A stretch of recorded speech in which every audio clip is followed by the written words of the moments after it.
इशारों इशारों में चीन पर करारा वार। इंडो पैसिफिक को लेकर भारत की दो टूक। समुद्र में चीन की नहीं चलेगी दादागिरी। अब दिखाई गुस्ताखी तो नहीं होगी खैर। क्वाड के जरिए भारत कर देगा पूरी तरह ढेर।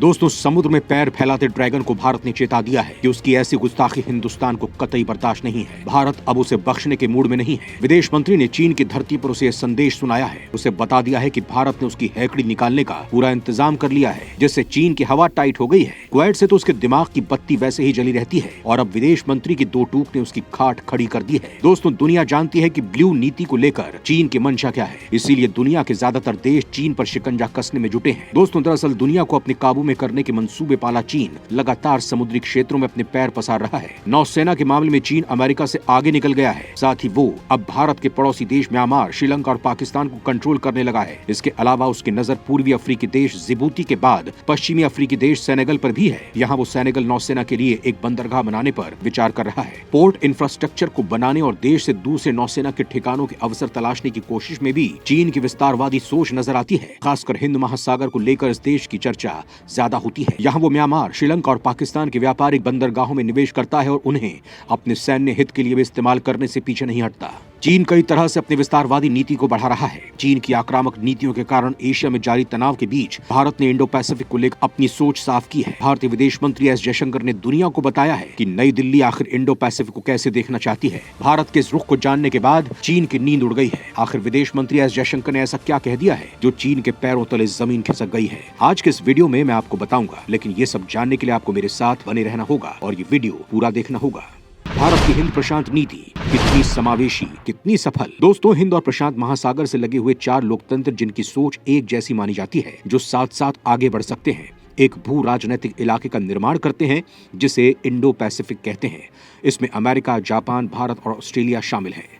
हालांकि मौजूदा समय में इसकी संरचना, इरादों और मकसद के बारे में जवाब से ज्यादा सवाल हैं। इंडो पैसिफिक पर चारों देशों का अपना नजरिया है, जिसे साझा नजरिए के साथ मिलाकर आगे बढ़ना हर देश के लिए मुश्किल हो जाता है। इससे जरूरत पैदा हो गई है कि चार देशों के तालमेल के मकसद पर फिर से बहस की जाए। असल में काम चलाऊ छोटे छोटे यूनियन में बंटना, चारों देशों के बीच मेल मिलाप की कमी जैसे मसलों ने इस ग्रुप के अस्तित्व पर ही ये सवालिया निशान लगा दिए हैं कि क्या ये कुछ ठोस नतीजे दे पाएगा या बस ऐसे ही अलग अलग क्षेत्र में रहने वाले लोगों का फोरम बनकर रह जाएगा। और एक दूसरा मुद्दा ये है कि क्यों चार देशों का ये तालमेल इलाके में एक शक्तिशाली सुरक्षा ढांचा बनाने में सक्षम है, और अगर ये संभव है तो उसका आकार कैसा होगा। इस तरह के सवाल खड़े होने के पीछे दो कारण हैं। पहला, जहां एक तरफ देश free and open Indo Pacific के लिए वचनबद्ध है, वहीं आपसी सामंजस्य ढीला ढाला है। इतना कि मंत्री स्तर पर इसकी औपचारिकता भी पूरी नहीं हो पाई है। भारत चार देशों के समूह को हिंद प्रशांत में सक्रिय बहुत से संगठनों में से एक संगठन के तौर पर देखता है, न कि एक ऐसा संगठन जो इलाके में बहुत अहम है। जयशंकर ने बैंकॉक में कहा कि भारत एक स्वतंत्र, मुक्त, समावेशी और शांतिपूर्ण हिंद प्रशांत की परिकल्पना करता है, जो नियम आधारित व्यवस्था, टिकाऊ और पारदर्शी ढांचागत निवेश पर आधारित हो। रणनीतिक रूप से महत्वपूर्ण इस क्षेत्र में चीन द्वारा अपना बाहुबल प्रदर्शित किए जाने के बीच उन्होंने संप्रभुता के लिए परस्पर सम्मान पर जोर दिया। एस जयशंकर ने यह भी कहा कि क्वाड अमेरिका, भारत, जापान और ऑस्ट्रेलिया का समूह सबसे महत्वपूर्ण बहुपक्षीय मंच है जो हिंद प्रशांत में समसामयिक चुनौतियों और अवसरों का समाधान करता है, नौ परिवहन की आजादी और समुद्री कानूनों के सम्मान पर जोर देता है।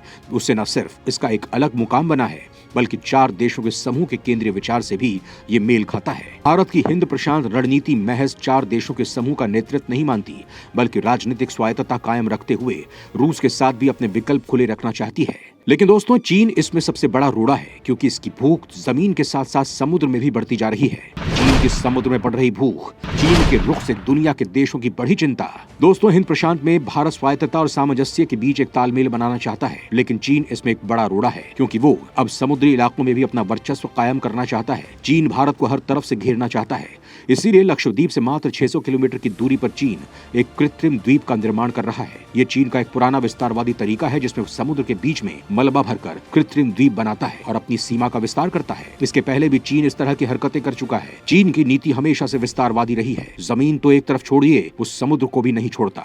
दक्षिण चीन सागर में वो इसी तरह कई कृत्रिम द्वीप बना चुका है। कुछ साल पहले इस इलाके में प्राकृतिक रूप से कई छोटे द्वीप थे, लेकिन चीन ने मलबे से भरे हुए कई जहाज भेजे और इन द्वीपों के इर्द गिर्द मलबा गिराना शुरू कर दिया। सैटेलाइट से मिली तस्वीरों से साफ समझ में आता है कि किस तरह चीन ने अपनी घटिया इरादों की पूर्ति के लिए समुद्र को माध्यम बनाया। चीन ने अपने इलाकों से कचरा, कूड़ा, रेत, बजरी, मलबा, कंक्रीट को जहाजों के जरिए ढोकर इन प्राकृतिक द्वीपों के इर्द गिर्द गिराना शुरू किया, जिसकी वजह से प्राकृतिक द्वीप कृत्रिम रूप से बड़े होने लगे। चीन की हरकत न केवल समुद्री कानूनों का उल्लंघन है, बल्कि पर्यावरण को भी प्रदूषित करने वाली है, क्योंकि बरसों से अछूते इन समुद्री इलाकों में कई तरह के जलीय जीव और समुद्री वनस्पति पाई जाती थी। लेकिन चीन की इस घटिया हरकत की वजह से सब कुछ नष्ट हो गया है। समुद्र चीन की कमजोरी है। चीन को अपने इलाके में पेट्रोलियम और माल पहुंचाने के लिए भारत की समुद्री सीमा दुनिया में सबसे ज्यादा है, क्योंकि हमारे देश की भौगोलिक स्थिति ही ऐसी है। ऐसे में चीन को यह खतरा रहता है कि किसी भी तनाव की स्थिति में उसका समुद्री आवागमन और व्यापार पूरी तरह से ठप हो सकता है। इसीलिए चीन ने मलबा गिराकर समुद्र में कृत्रिम द्वीप बनाने शुरू कर दिए। चीन की मंशा दक्षिण चीन सागर की तरह लक्षद्वीप के पास ही